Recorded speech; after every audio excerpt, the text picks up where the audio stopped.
Good morning, and thank you for joining the Kissimmee Osceola Chamber for our weekly 15-minute series.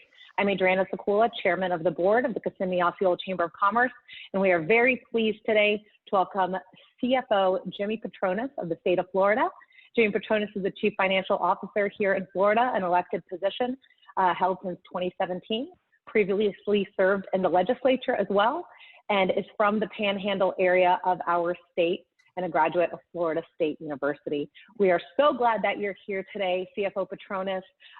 We're going to jump in and kind of ask you to introduce yourself and to not only our chamber, but to those at large that are tuning in. And then we'll jump into a few questions about your role and what's happening today in our state. So welcome and thank you. And if you could tell us more about yourself and the role of CFO. Sure. Thanks so much. It's just a real pleasure to join you. The Chief Financial Officer of the state of Florida, I usually kind of affectionately just kick it off to people as I get to be the state's business manager. Keep the trains running on time. I pay every paycheck. I run the state's insurance programs.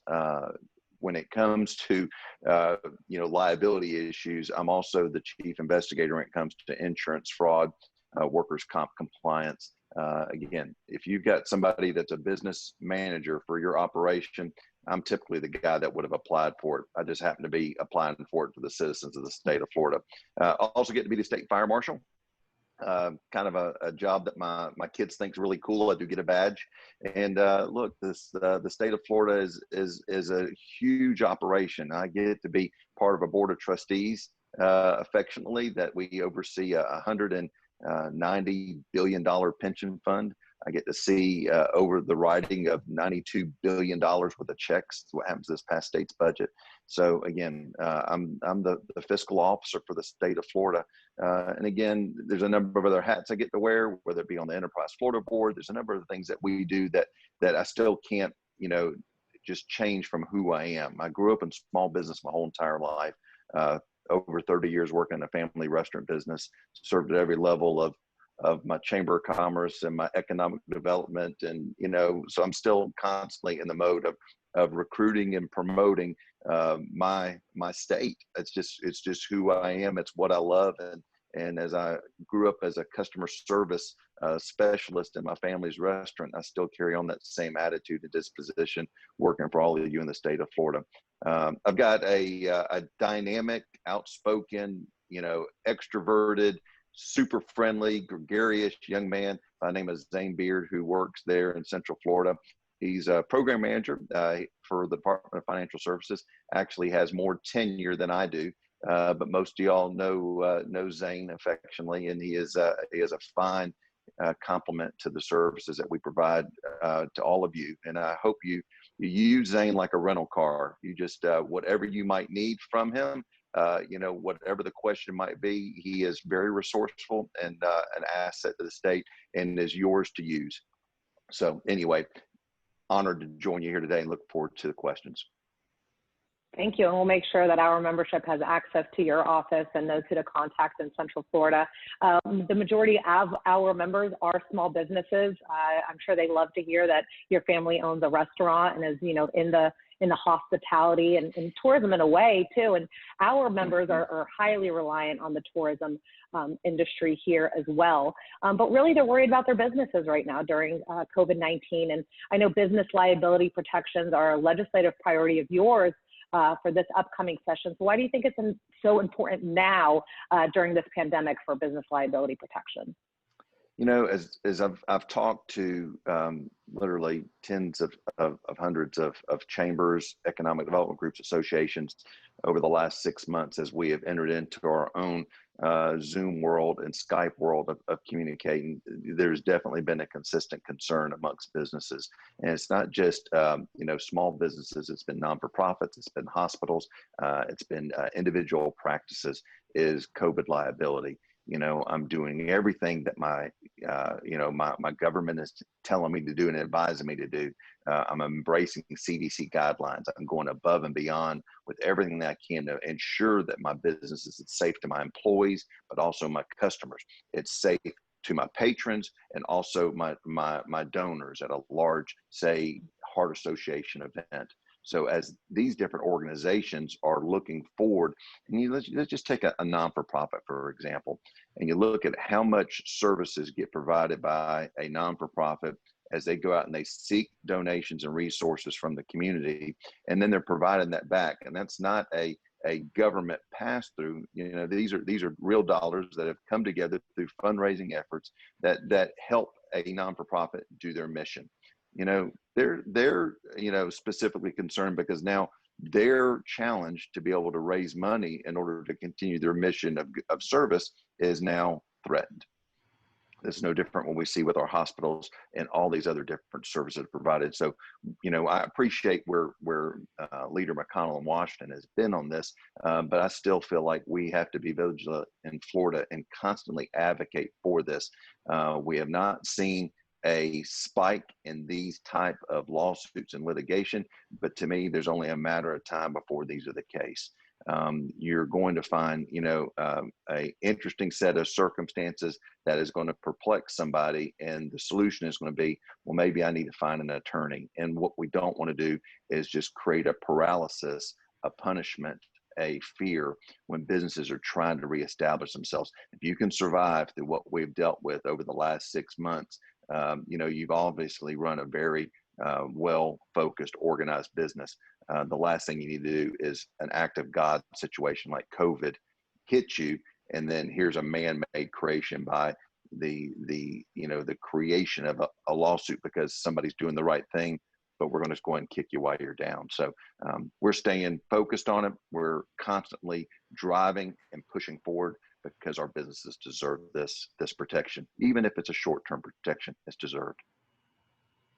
Well, we thank you for looking out for us, and especially for the businesses we have. We've done our best, and John Newstreet and the Chamber staff have done our best to reach out to every single member here in Osceola County to check on them and to allow them to have this access to not only business information, but what legislative priorities and what things are being passed on the state level that protects them and helps them during this time. So we appreciate you. You're a huge catalyst to all that happening.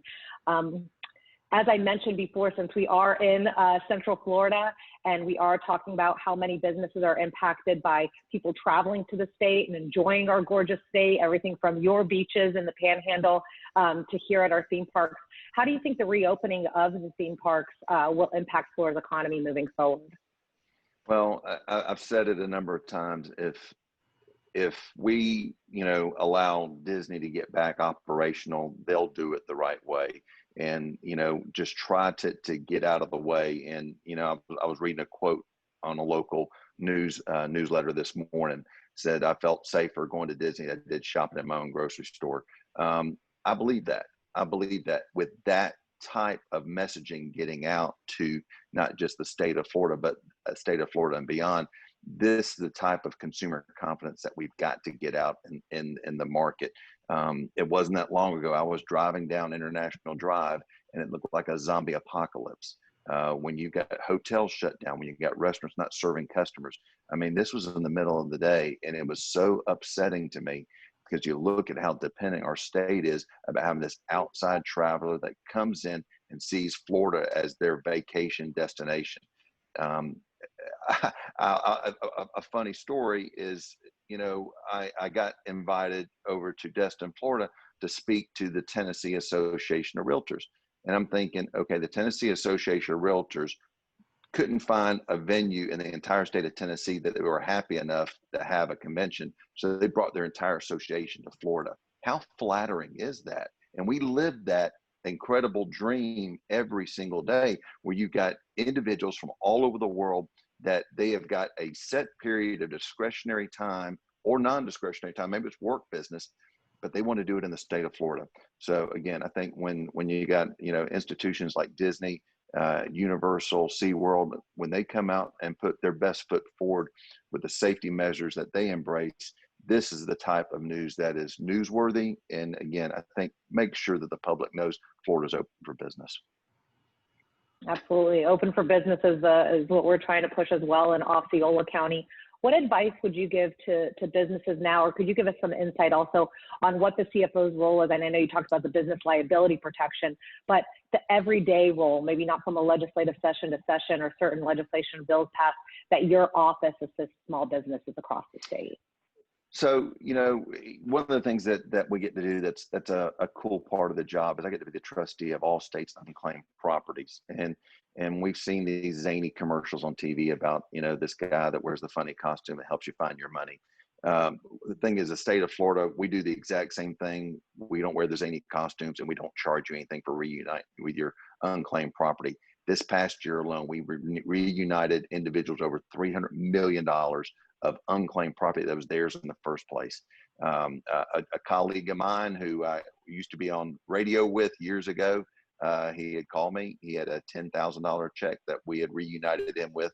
That was a bonus check that was over 10 years old. So look, when these items, whether it be a rebate card, a stock dividend, a paycheck you never cashed, a utility deposit from when you were in college, when you are not reunited with these dollars, they end up coming to the state of Florida. And then we've got a great little search engine, fltreasurehunt.gov. Go put your name in it, a loved one's name, your mom, your dad, your grandparents, the name of your business, maybe a business that you had at one time, and search it. Fill out the form, and we will send your money back to you. We had a record year. March was the second largest month we've ever had in the history of the program. And here's the reality. Some people are doing okay with COVID. Some people, definitely could use the extra resources. This is just our way of helping you find some of those extra resources.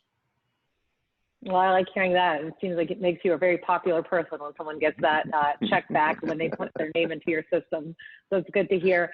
Another economic driver in Florida is sports, whether it's professional sports or college sports. I know that you're a big college football fan, and there's been a lot of discussion about starting this upcoming season. Do you think it's a good idea for the season to happen? I do. I think it's a good idea for the season to happen. I think the more as we get sports back in place, and even where it's more of a non-spectator, if it's got to be in a non-spectator environment, so be it. I think there's a need for us to get back to normalcy.